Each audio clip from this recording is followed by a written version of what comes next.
Welcome to another Thursday with ThirdPath webinar. Today we're trying something brand new. It's really a chance for you to get some expert advice about how to make things work better with work, family, and a pandemic. It's not hard. It's not easy right now for so many of us, no matter your situation. And so we are really hoping that today's webinar ends up being an incredible resource for you. ThirdPath is a national nonprofit, and we've been celebrating our 20th anniversary. And long before others discovered the importance of including men in the work-life integration discussion or the science of pushing back at overwhelm so we can all work smarter, we've been really showing people how to do work, family, and leadership differently. And I think what you're going to see on this webinar is that all of those concepts come to play when we're trying to think about how to do work, family, and pandemics. So I wanted to start with a slide that we've used before during the pandemic to remind us that as parents, what we're being asked to do is really challenging, perhaps even impossible. But I do think there are some answers. And I do think today's webinar will be an opportunity for people to ask some questions. I really hope you've got some questions for our experts today and to get some answers. But to get started, I want to lay the groundwork around this concept of doing work, family, and leadership differently and how this is connected to what kinds of answers we can create as we get through the pandemic. One part we've learned around at ThirdPath for many, many years is that we can think differently at home and that we can really create a team approach at home. And that team approach can be between two moms, two dads, a mom and a dad, a divorced family. It doesn't really matter. The idea is that parents can work together to really think about how they are going to make it work around meeting their family's needs. And you're going to hear a story today that's going to inspire you about how we can think differently around what that team approach at home. I also want to encourage people to think about, who can we include in our pod as we look ahead into the future around making it work. We had a really wonderful blog that we posted this April around a grandparent that played a regular role in the remote learning for her grandkids. And so we can really think outside the box about who that team is and who can help us with our work, family, and pandemic solution. But it's also about thinking differently about work, and you're going to hear some success stories about that today too. We need to have time and energy to get through life today. Work, family, and the pandemic is a marathon, and we need to be able to create a sustainable solution. And sometimes that might actually mean maybe figuring out how to work less so you actually have energy for family and school and all the other things you're doing. And maybe if you're a two-parent household, it can be both of you figuring out how to work less. Maybe this is the year for you to ask for an 80% schedule so you have one day off each week, both of you, to better manage how to handle work, family, and the pandemic. Or maybe you can move some of your work time to a different part of the day so that you have regular time to actually be involved with the distance learning that you might have to do this fall. The idea is that you can think about how to do work differently, and you can look for that triple win, an answer that's good for you, good for getting your work done, and good for the people that you work with. And in general, it's remembering that how we solve work, family, and COVID-19 is remembering all these different aspects. It's a little bit about what's happening at home. It's a little bit about what's happening at work. And unfortunately or fortunately, it's a little about where you work. Some workplaces are going to be more supportive of you thinking differently than others. And so that is obviously going to influence how you solve things. I remember early on, I had one of our callers ask, how do I handle the fact that my workplace randomly sets up calls that I am expected to be able to attend whenever they happen? That's a challenge. If you're trying to balance work, family, and remote learning with your kids, random phone calls, conference calls can be very difficult. And, depending on your workplace, you might have an opportunity to talk as a team and think about how can we coordinate our calls to times that work for everybody, where you might be in a workplace where a kind of conversation like that is not really possible and you're maybe even afraid for your job. So it really, your particular and unique context will really flavor your solution. But I hope what you learned today is that this is a marathon. We need to take care of ourselves. We need to find recharge time. And unfortunately, what I've been learning about as I listen to different families we've been working with and different leaders we've been working with, some of the things that we used to rely on that would recharge us are not so easily accessible today. But guess what? We're going to be doing this for a while. And so it's time to stop and think and say, okay, what are some things I can do to recharge myself? A simple answer I heard from somebody just this week is that she learned going and taking a quiet walk by herself first thing in the morning every day has changed her whole attitude. And so she's now super committed to taking a quiet walk by herself first thing in the morning. And it just helps her get ready for the day, ready for the marathon that she's part of. And I hope today we'll talk about ways we can recharge too. In short, I think what I've been learning is something I've learned before. That when we get clear about what we're reaching for, our vision, and we really understand what the current reality is, the pandemic is here to stay for a long time, many, many more months, it can help us start creating new ideas. And by the way, those new ideas won't come necessarily easily. They might come with anger, discouragement, hopelessness. That's part of the process. If we don't lower our goals and get confused by those harder feelings, I promise you that you will come up with some new ideas around how to make this more sustainable. Don't lower the goals. Get some support to keep on thinking about, what's a different way to achieve that goal? In fact, we have some free resources available to you. I had a kind of crazy day today, so I was going to put it up on our website today before the webinar. It will certainly be there by the end of the week. But we have a new free resource where we're helping people think about their family system or their pod, and how one thing we need to remember is we're all dealing with a certain amount of stress, and I would argue a little bit of depression because of how hard the current circumstances are. And so we've created a little tool that you and your other parents, if you can work together as a team to think about, can look at and say, which of these factors are kind of really impacting us in a big way right now, as a whole family or as a pod. If you're a single person living with other single people, and your pod is, another place where you can kind of think about how are we working together, how's our mood, and somehow taking a little quick look at how you are collectively doing, what's impacting us, might help you then think in new ways. I know when I created this, Jeff and I, my husband and I, looked at this and we did come up with some new ideas. So there's many free resources on our website for you, and this is the newest one to help you kind of assess how you're doing and think about maybe some new ways to better manage and create a sustainable solution around the work and family and pandemic that we're all facing. So we're going to start by talking a little bit about the home side, then we're going to talk about the work side, and then we really are going to ask you for your questions. We will tape your questions and answers as part of the webinar. And so you're welcome to just say your first name or maybe even make up a first name. You'll be able to put your questions in a chat box and we can read your question, and we can discuss your question separate from you talking about it. Or if you'd really like to talk about it but not have it be recorded, you can let us know that in the chat box as well.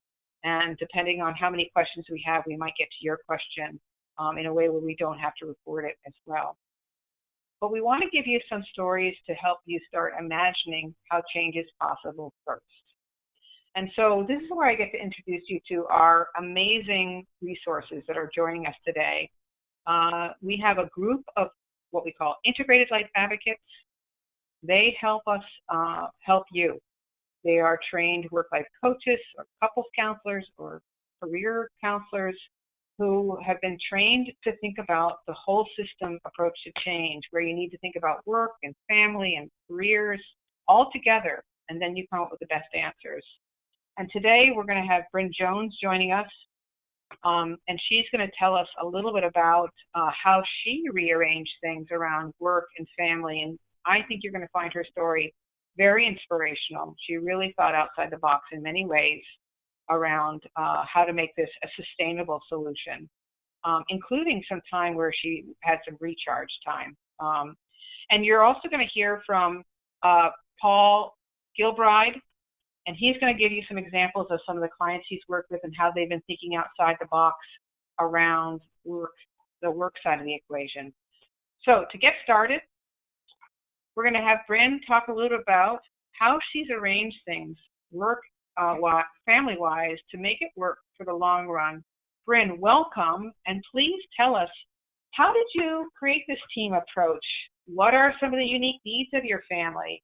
How do you stay clear about what the schedule is and check in around it and make changes around it?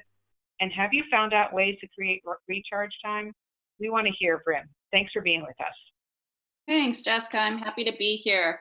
I have to laugh a little at your question just because it's an ongoing process of figuring it out, right? Like as the situation has changed over and over and over and continues to change, adapting has been the greatest skill I think I've relied on. So for everyone listening, I am divorced for 4 years now, and I have 2 boys aged 10 and 7. And I co-parent with their dad. We remain in a good relationship, and his mom lives with them, so our kids are with us 50-50 in normal times, and his mom helps out tremendously. So I'm in Arizona, and we sheltered in place in March. It was right at the beginning of my boys' spring break. Our schools shut down pretty quickly, and the schools scrambled to figure out how to do online, as we did too. I think, given the time I have today, just sort of pulling out the most helpful things, communication has been essential, even more so maybe than when we were married, because we are in 2 places, but we are so interconnected with our kids going back and forth. We decided that our kids would continue to go back and forth. I really appreciated you having that opening slide, Jessica, with Emily King, because very early on in our conversations about what was most important, we decided that the emotional and mental well-being of our children was at the forefront of everything. And so we let go a lot of expectations around school. We had our boys, I was doing part-time 2.5 days a week with them doing school while I was working, and then their grandma was taking the other days of the week. But we all agreed that if school became too stressful, then that was going to be let go, because we really wanted our boys to feel connected to us, and really make it through this with feeling loved and cared for. That was the most important thing. So that became really sort of our North Star. So we tried to make it work with our usual co-parenting schedule, and after a short while it became very apparent that that was too stressful for all of us. It was too confusing, the way we were trying to do schooling and nights at houses. So we adjusted the schedule. and made it a little more simple. And we've been continuing to use that schedule. As we look at, our schools are starting on August 10th. Our kids will be doing online learning again.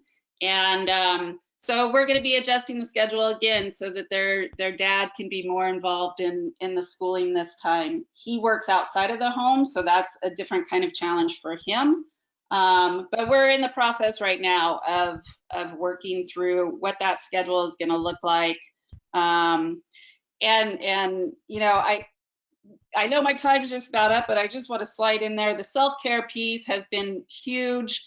Finally took a couple weeks off, even though I wasn't going anywhere, staying home, really made having that break just made a huge, huge difference, and a really good reminder of how important getting a break is. So, Yeah. so much more to share, Jessica, but I know that's my time, so I will wait for questions to share more. Good. Good. Well, and again, I just want to underscore what I hope you've heard in Bryn's story is, here are two parents. They don't live in the same house, but they figured out how to create a team approach.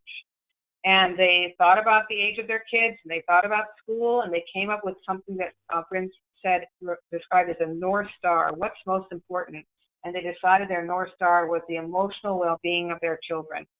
And so they wanted to work together to kind of make sure their children had a solid emotional well-being as they go through difficult times. What a beautiful thing. And they've really worked collaboratively to kind of think about how to do work differently and family differently. And yes, Bryn, recharge time is so connected to emotional well-being. So, you know, really kudos to you on all the excellent thinking you were doing around all this, and continue to do, as you said. It's all about adaptability. It keeps on changing. It's hard to know. It's all about communication. So yay for you guys to model that so well to your children too. So Paul, you are doing a great job.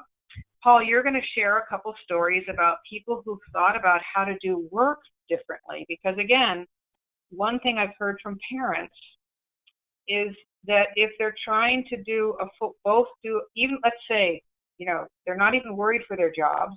They're not even worried financially. They are able to work remotely, but they're both doing full-time jobs. And then they're also trying to do remote learning with their kids. What I've heard from parents over and over and over again is that trying to make that all, smush that all into the same space, they get to the end of the day and they're spent and they're exhausted, yet their kids are in need of X, Y, and Z. And to me, it feels like a recipe for disaster. So it's trying to figure out a system, I think, where work takes up some of our energy, but not so much of our energy that we don't have time for our families and for some of the remote learning that has to go on. So I'm curious to hear what you've been learning about, Paul. These are not easy issues. Tell us some stories. What have you been learning? And what do we continue to learn? Thank you, Jessica. Thanks for the opportunity to share some of the experiences that I've been seeing with clients. So the story I'll tell is about a couple that we started working together pretty early on in the COVID crisis, when we were all being quarantined and kids were being taken out of school. Because it's a model that has worked really successfully for a number of my clients. And for lack of a better term, I'll call it a real focus on intentional communication. Bryn brought up the point of how critical communication is with our spouse or our ex-spouse or all the parties involved in this process. But what they ended up doing is we put them on a real intentional communication schedule with each other. So they would meet on Sundays and try to make it a fun thing, whether it's in the evening, you know, where they're having a glass of wine or whatever, if they're able to get that time, and really look at, here's my schedule next week, here's your schedule, here's the kids' schedule. How are we going to do this now? And so they would be very intentional about, okay, if there's two interlapping meetings, they would have a discussion about which was more important. They would have a plan going into the week. And then if someone had to miss a meeting at their work, or they would communicate with their boss or whatever and, say, here is our schedule. I'm not going to be able to do it. What's a workaround? So they knew exactly going into the week kind of what the plan was. But then they also recognized, and again, Bryn said this so beautifully too, that it changes constantly. And so they also made it a priority to meet every morning for 10 or 15 minutes. Here's the original plan. What has changed? Is the schedule still the same? If so, let's execute.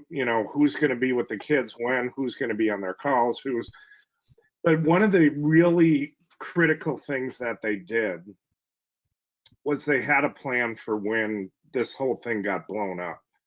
So, Jessica, you talked about someone you talked to that had meetings that were just planned kind of randomly, that came up maybe within, a couple hours.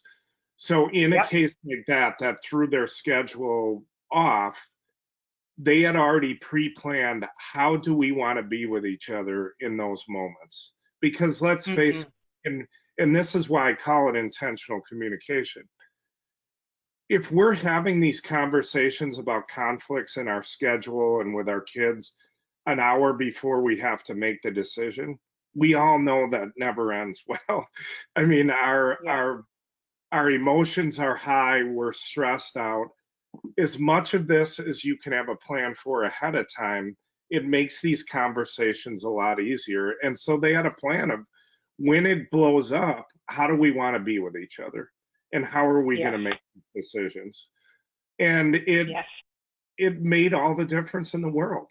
It's never perfect. I mean, there were plenty of times where it didn't work out how they planned. But again, like Bryn said, you have to adapt. So that next Sunday, they realized part of what they needed to talk about was what was working and what wasn't, and what did they have to do to adjust. The other piece of this was the communication I kind of coached them through with their employers, and that is to just be upfront. Here is my home situation. Because let's face it, their bosses were put in situations where their whole team are suddenly working from home. Every one of them had a different home, work situation.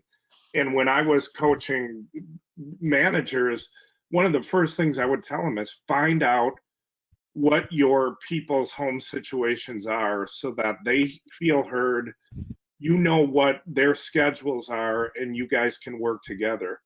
And the other thing I coached them on that was really effective was ask your boss what his or her schedule is and how you can accommodate that, because they're in the same boat.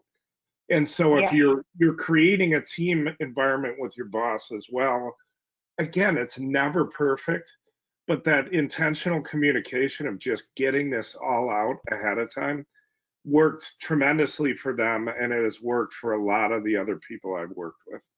So that's kind of my story on how, there are ways to manage this, but it changes, and you have to be ready for that change.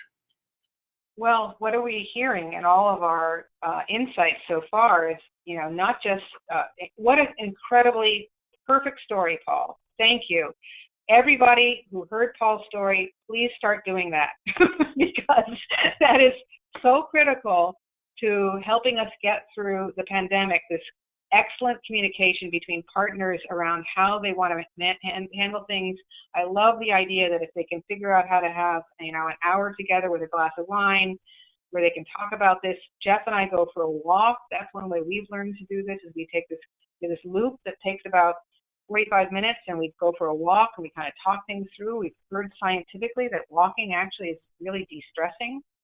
So there's something about taking that walk that's really helpful, but this regular time to communicate and think ahead about what's coming and making a plan around it. And then that little check-in during the mornings, oh my goodness, please, everybody start doing that. It's going to help you a whole lot. And by the way, it's going to be this gift that COVID gave you that you can live with for the rest of your lives, because if parents can work together as a team and communicate, that is a lifetime gift, because it's not just pandemics that create change in our lives. Change is part of balancing work and family and life, and you're going to always be dealing with change. So, and then what I heard in Paul's story is an intentional communication with your boss. What a great point, because again, we're trying to all figure out answers that really work well for our homes, our kids, our workplaces, and there really are triple win answers if we can all kind of be more intentional and communicate together and be curious to look for those answers. So we are at the point in the call where we're going to try something new. And, there might be somebody out there who's got a question they want to ask us, and they're willing to, actually, I think the way we have it set up with GoToWebinar, this is new for me to think about. We actually have to do it as a chat with GoToWebinar because our audience, as far as I know, is going to be muted, and so they would have to send in a question as a chat. So you might be listening in today, and you have a question around how you want to do something, and what Melissa's going to do is keep an eye on the chat box and see who's written in a question, and then we're going to kind of open up that question to people who, Bryn and Paul, who can help us think about some creative answers to that question. So Melissa, we're going to be looking to the chat box. Melissa's also our technical expert. Maybe there's a way to hear from people as opposed to just having them send a chat in. Certainly feel free to speak up, Melissa, if I'm saying the wrong thing. But this will be the part of the webinar where we get people to ask some questions. Melissa, what are your thoughts? I think we're going to go with chat because I can't figure out how to, I think I might be able to unmute everyone. But that's not working, so let's just go with the chat.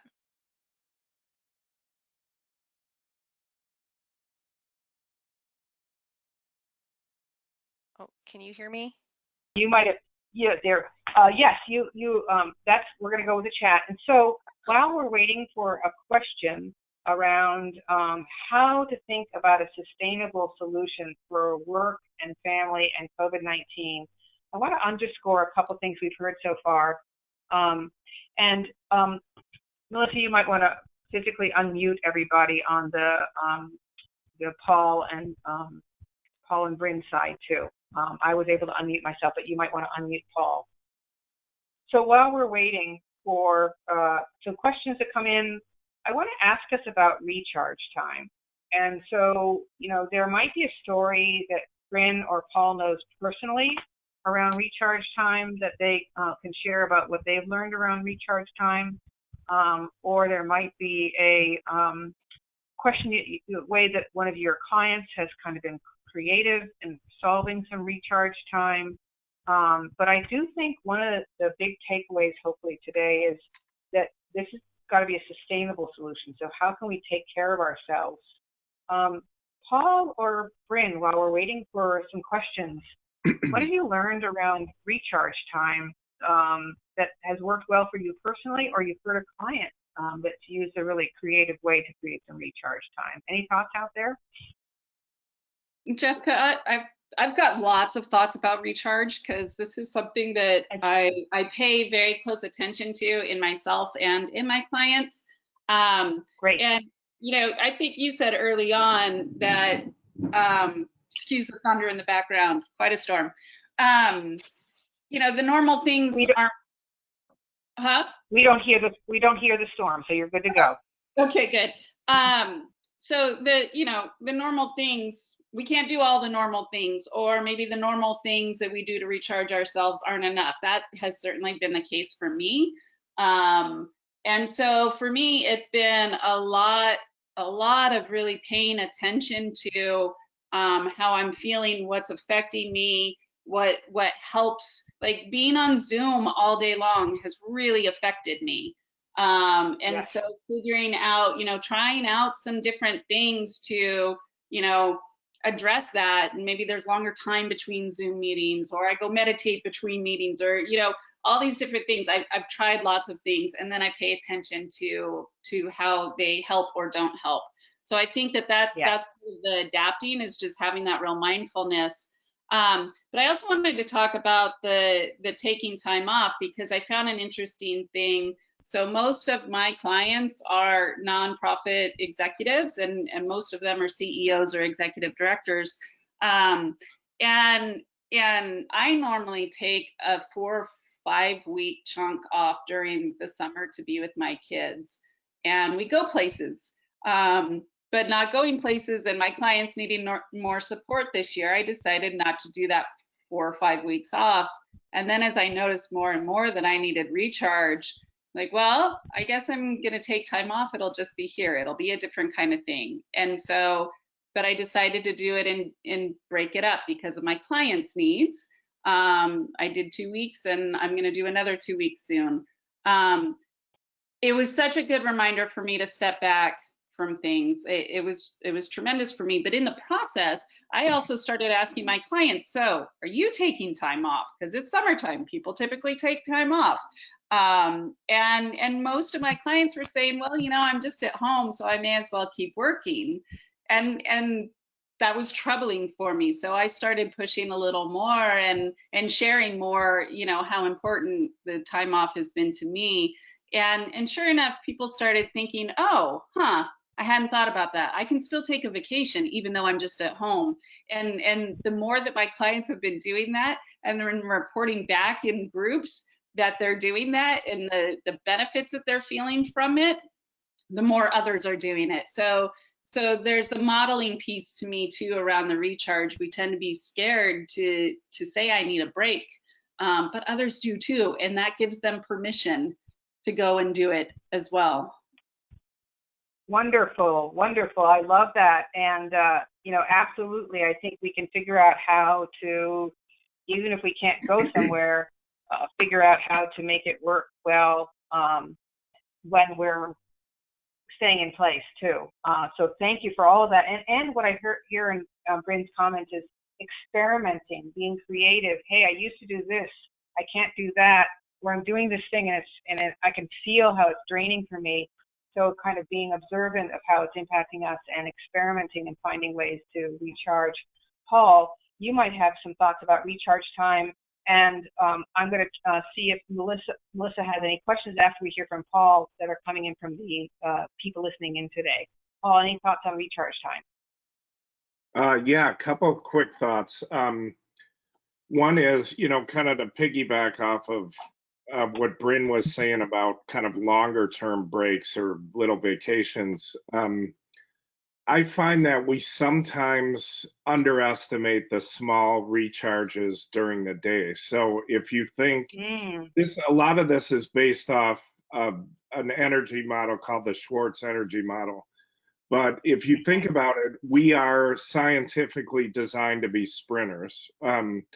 We were to have bursts of energy and then recharge, bursts of energy, recharge. And a good metaphor to remind yourself of this is think of a marathoner's body versus a sprinter's body. Not that there's anything wrong with marathoning, but it is much less muscular. It's very thin.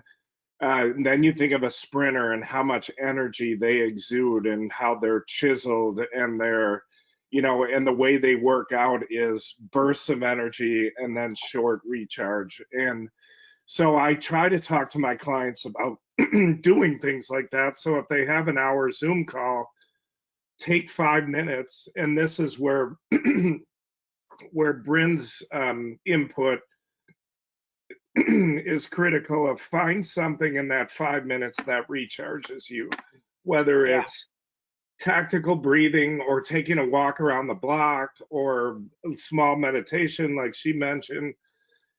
Don't underestimate those 5 minute recharge periods, because those are critical throughout the day. The other, this is a very much more specific, but it's very related to recharge in the COVID environment, is people have found it very hard to recharge because of the proximity of, work and home are now the same thing, and it's almost too hard to mentally remove yourself from work because you're working from the same space you would normally be recharging. And so if there's any way possible to have your workspace be completely separate from the rest of the house, and I've even had a client who lived in an apartment in New York, not a big place, worked out of her closet just so she could, when she was done, shut the door of the closet and go out to the rest of her house. And that was a mental and physical separation between home and work that really helped her kind of lean into recharging. So I think that's wonderful. Yes, I couldn't have, as someone who really likes a separate space for all kinds of reasons, I can totally understand. And we were just talking to somebody who had that exact same experience, Paul, of kind of creating, and the idea of, again, a marathon, looking ahead. This is probably with us for a while. How can we reconfigure things to create some space that works better for each of us for the long run? Hey, I noticed again, we're kind of, this is new technology for us to figure it out. It looks like there's a questions box, and I'm seeing that we have a question from somebody who said, Bryn, I'd like to hear more specifically about how your clients who are nonprofit executives specifically are managing. As someone in a similar position with small children, I feel pressure from all sides all the time. How are they managing? So we want a little hear about what it means to be a leader, trying to balance work, family, leadership, and COVID. That's one question that I see. So Bryn, hold on to that one. I see another question. What are your thoughts about how employers can help employees to turn off? And the question goes on, but I want to stop there for a second because I think sometimes we think it's the employer that's a problem, and sometimes it's an employee who needs to learn how to turn off. And so there's a skill set we as employees need to learn. The question then goes on to 4-day work weeks are one thing we have thought about, but not everyone in our firm can do that. So, what are some ways we can help people create these kind of more sustainable schedules when, given some jobs, a 4-day work week might not work for some jobs. So are there ways we can reconfigure work where people can really turn off and recharge? So let's start with you, Bryn. Have you learned some tricks that leaders are doing that allows them to, take care of themselves as leaders, as parents, as, improv teachers? What are some things they're doing to make it work for the long run?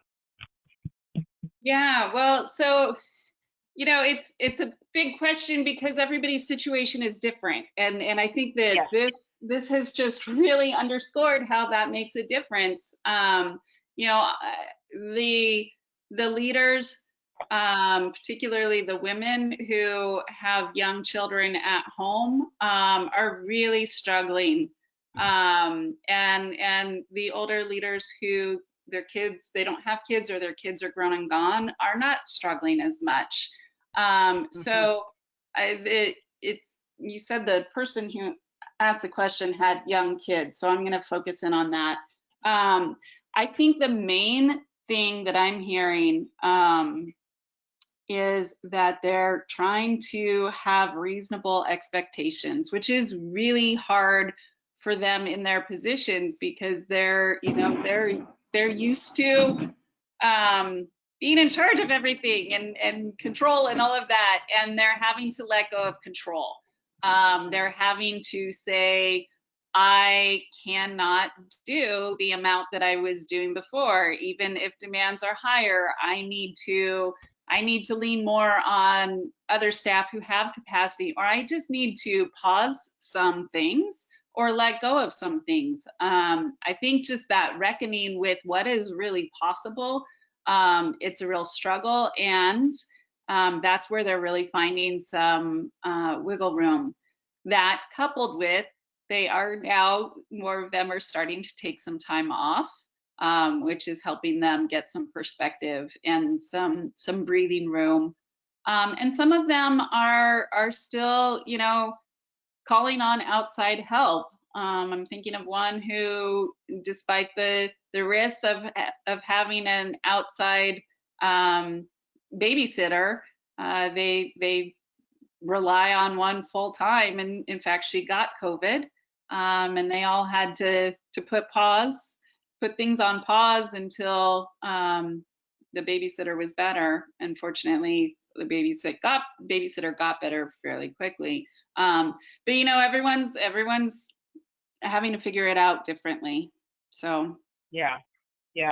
Well, what I want to add to that is, you know, as a leader of a nonprofit, I'll add my 2 cents, and then Paul, I want to see if you want to add a couple of thoughts too. It reminded me about why we use the concept of a battery, because each one of us only has a certain amount of energy, period, end of story. And so we can't say, I'm going to do 50 things, but you only have the energy for 20, and 10 of those things are family things, and 10 of those things are work things. And so as a leader of a nonprofit myself, I had to get really, really good at saying, what am I going to let go of?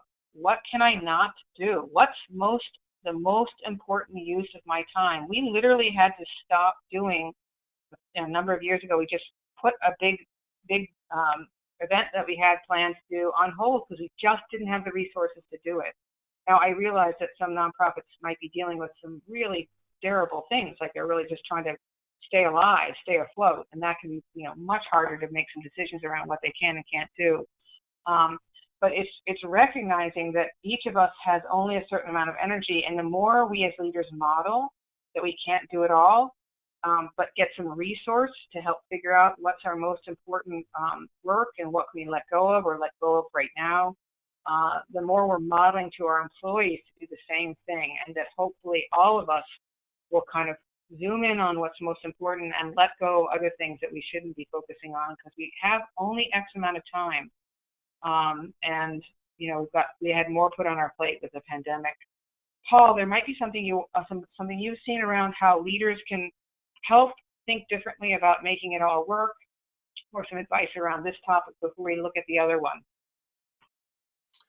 Well, I'll just reiterate the what you and Bryn mentioned, and that's you have to adjust your expectation.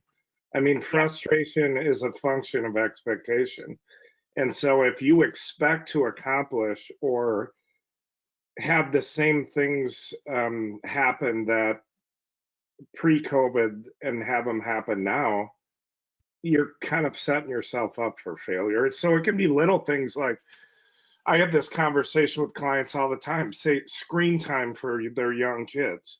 You know, a lot of people like to limit that to whatever it is, an hour a day, or if you have to slide that to 2 or 3 hours temporarily to make things work in the context of what's important and everything you have to juggle, then those are the things you have to just let go of and kind of ask yourself, is this going to make a difference 10 minutes from now, 10 years from now, or 10 months from now?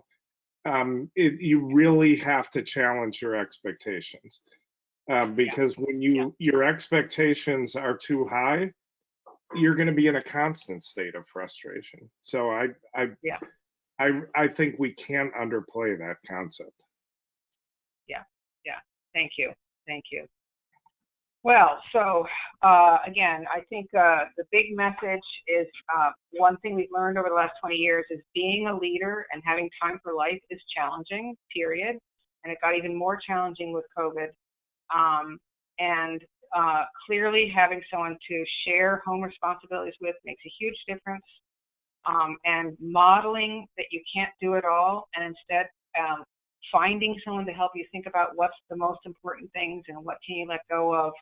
That's a good thing to model, because everybody in your organization needs to be making similar choices about how to stay focused on what's the most important, and saving their energy for that, and so that they can make it through this marathon. There was a follow-up question around how do we help employees turn off? You know, what is it that, what do you think are some of the causes that keep employees working longer than they maybe are even asked to do? And therefore they're kind of burning themselves out. What do you think causes that, an employee to have a hard time turning off? What are some of the causes of that? And, you know, what advice can we give them of learning some new approaches to that? Paul, maybe I'd have you start with this one. What have you learned to help employees know when it's enough and how to turn off? What gets in the way of them doing that? Well, I think the biggest things that get in the way are their insecurity of their job. You know, if they don't, if they're not always performing or excelling, you know, whatever expectation they've set up in their mind, that they're going to fall behind, whether it's in their career, or it can go anywhere from just falling behind to I'm going to lose my job. So that's one of the big reasons. I have some ideas and things that I've seen work with companies I've worked with of how the employer tries to, you know, have an influence on that, and that goes to modeling, and it can be modeling self-care. So at the beginning of every Zoom meeting within the company, there's a agreement that is passed down from the executive team and pass through the leadership that the first 5 minutes of any Zoom meeting is you know, just a group silence or a group meditation, or the chance to almost force the employees to take that 5-minute break for themselves and model it as just part of, this is how we're going to do business. I think that's critically important. The other thing I've seen work is managers who have tag ups with their team members every day, and they're always checking in. How are you doing? I want to know how you're doing, you know, emotionally at home. How are things working? So they can adjust on a per person basis of who they feel is, you know, really struggling, and maybe have to take some stuff off their plate and have a conversation that this is not an indictment on you as a employee or how effective or how valuable you are to the team. It's because you're so valuable to the team that I'm taking some of your workload off and shifting it around because we want you here for the long term. You know, those are the things employers have to start doing. Yes, yes. Oh my gosh, what wisdom. Wow, thank you. And Bryn, you might have a couple of other thoughts to share with this. This is really helpful. Thank you. Yeah, I do. I mean, I want to echo, I think the modeling is really so important, because if you're saying one thing and doing another, employees see what you're doing and that's what they're going to do. They think that's the expectation.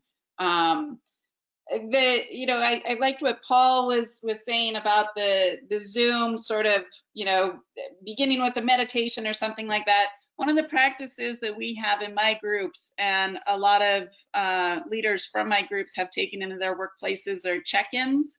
So at the beginning of every meeting, everyone puts numbers to how they're doing professionally, personally, and well-being wise, and then we all go around and share why our numbers are what they are.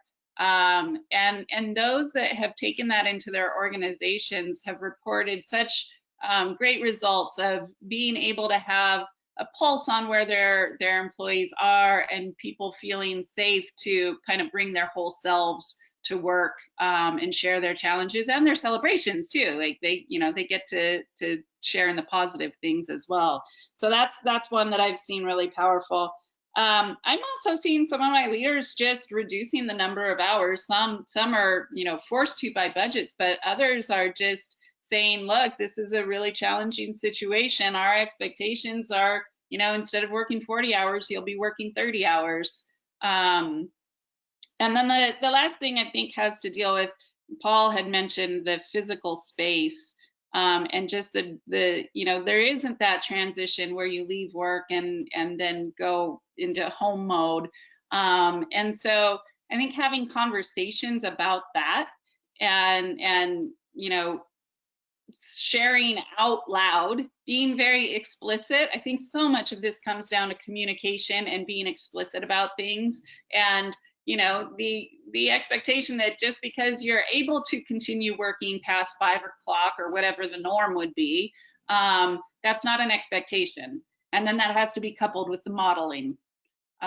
So goes right back to the beginning. Yes, yes, wonderful, wonderful. I love the idea of kind of a collective learning as a organization. Tips people have learned around how to kind of separate work and home and turn off work and step away from work when our work is inside of our homes. There might be some real creativity around that one. You guys got me thinking about something we've talked about. You know, part of today you're listening to Bryn Jones and Paul Gilbride speaking, and their wisdom is because of who they are. They are also part of something called our Integrated Life Advocates Group. These are career counselors, couples counselors, work-life coaches who want to help people think differently around all this stuff. And so we have ways we get ILAs, Integrated Life Advocates, involved with ThirdPath, and one thing they're part of is a group where we all learn together. And I'm about to share a slide. I wasn't planning for today, but it talks about this concept. What we're really talking about is boundary setting. A person's ability to set a boundary around how much work they're taking on, how much home life they're taking on, and we had a discussion amongst our ILAs about what helps people set better boundaries. And so, you know, clearly, to set a boundary at, you know, part of it is that you and your partner at home are pretty good at working as a team. My husband is actually much better at making sure we kind of set some limits around work than I do, and that's been such a great resource for me over the years. How much risk you face? Are you afraid if you're going to set, as Paul was saying, are you afraid for your job if you set limits? And what would that mean for the family and family's finances if you know, had repercussions there? How hopeful or hopeless you feel around, you know, the more you create space to think differently and have energy to think differently, the more ideas will come. But if you're feeling pretty hopeless, you might need to get some support just to understand why you're feeling hopeless. You might have to have some difficult conversations. And how comfortable are you having difficult conversations? Who can support you to have those difficult conversations? And we've talked about role modeling quite a bit, but, you know, did your own parents role model setting boundaries or not, or supporting you to set boundaries? And no surprise, we have Paul Gilbride talking about one of the other things that can really factor in around our ability to set boundaries is how much we value ourselves as a person.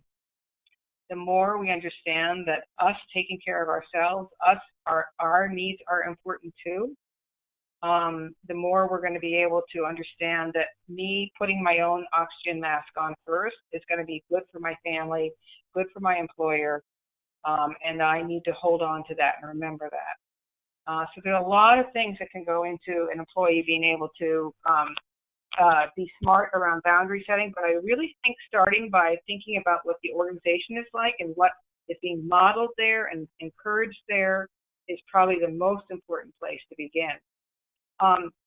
Melissa, there might be another question. We're also probably getting close to our end of our time. Tell me where we are with that.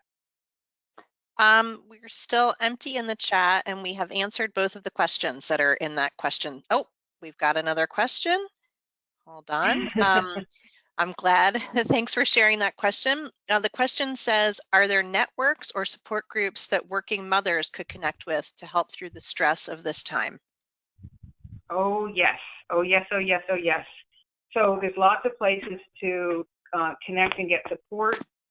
Some people benefit from kind of more one-on-one support. So people like Bryn and Paul are available to help individuals think about these issues or couples think about these issues. We have a whole list of integrated life advocates that we can send to you, and there might be one of them that's a really great resource for you. And ThirdPath has a lot of opportunities to connect with people who are thinking this way. We are a firm believer that if you want to make change, it's thinking about work and home and what's happening at work, your workplace, that will make you find the best solution. So we have lots of different resources for you. One of my favorites is something called our Overwhelm Mitigation Groups, OMG for short. And so the idea is that we can teach you some integration skills. And it's the idea of practicing them month after month with another group of people who are all learning with you, that will help you then get smarter at thinking differently about work and home and finding solutions that are more sustainable. And we will be setting up some more OMG calls this fall, so you can contact us. I am going to share one more resource with you that might be of interest, a parents forum that we're going to be doing this for the first time this fall. I'm going to wait a second to tell you about that, but we have lots and lots of resources for people who want to make change, because there really are good answers out there. They're not always what I call light switch change answers. You can't just switch them on and make the change, but you can learn some skills, make some changes, and really get to a better place. Paul, then Bryn, is there another idea that comes to mind of some resources for people out there? Paul, any resources out there? And then I'll check with Bryn. Most of the time when I get that question, I refer people to you, Jessica. And well, thank you. To be quite honest with you, the other thing, depending on where you work, don't be afraid to bring it up to HR. There's a lot of companies that will put together working mother or just working parent kind of groups that'll meet monthly, and if that's something that you think is important, and depending on where you work, pitch it to HR, because they're easy to put together, but they're, unbelievably helpful and supportive to have just a group of people that are all kind of navigating the same thing together. They can be super powerful. I run some of them for working parents and for just strictly working dads, and they can be really helpful. So you could take the bull by the horns, or at least push the issue with your HR group would be a recommendation. I love it. Love it, love it. And I love that you said dads, because that's the big super bonus point. When you make this working parents group include men and women, it just changes the whole conversation. We see we're all in this together. It would be interesting. It would be a Zoom working parents group. I love it. Bryn, you might have something you want to add, and then we're going to wrap up our call, believe it or not. But Bryn, you might have one more thing you want to add. Yeah, well, there's lots of resources out there. In fact, it can be overwhelming. I know there are some parenting through coronavirus groups on Facebook. I have also found some resource in an organization called 6 Seconds that focuses on emotional intelligence, and they've had some workshops that I think actually you can get online too around emotional intelligence and parenting through the pandemic. There's even some stuff for single parents, which has been helpful to me.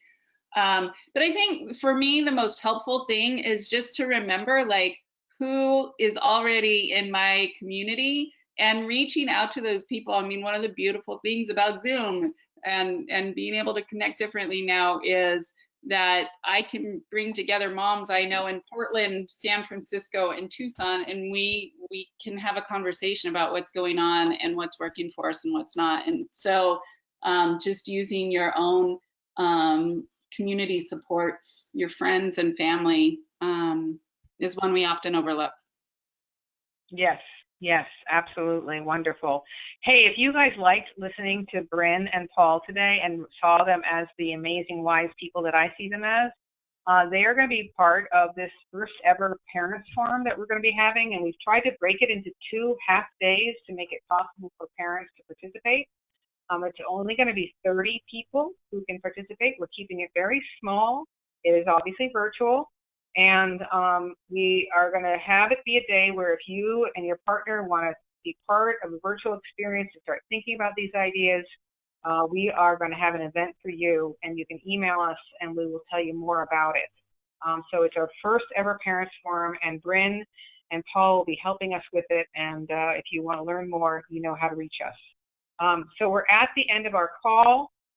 This has been fabulous. One of the things I was trying to figure out was if it went really well, would we repeat it? And I think the idea is yes.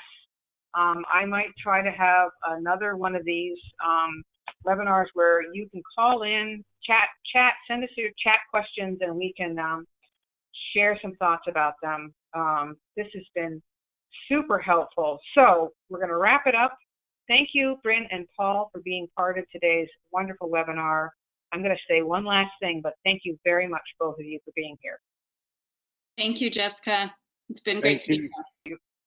Yeah, thank you both. Thank you both.